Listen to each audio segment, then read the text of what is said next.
बेसलो जिंदाबाद,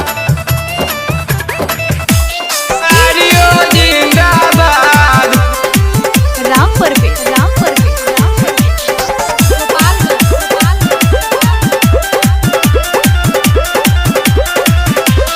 हर साल सितंबर में आही आबै छी, 17 सितंबर के आही पूजाई छी, 17 सितंबर के आही पूजाई छी। हर साल सितंबर में आही आबै छी, 17 सितंबर के आही पूजाई छी। बाबा यो धूमधाम से केलो तैयारी, डीजे बजा के सुने नचारी।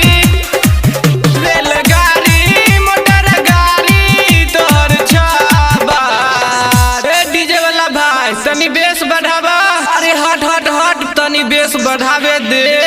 विश्वकर्मा बाबा जिंदाबाद जिंदाबाद जिंदाबाद, विश्वकर्मा बाबा जिंदाबाद जिंदाबाद जिंदाबाद। यो पंडा आबि गेल जल्दी करू, हो बाबा तोहरा रियो जिंदाबाद, संगे बेसलो जिंदाबाद। हो बाबा तोहरा रियो जिंदाबाद, संगे बेसलो जिंदाबाद।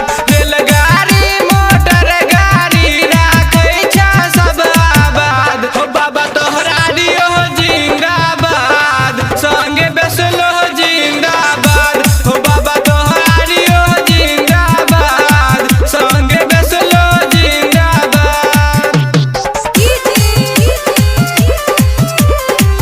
रामपुर पे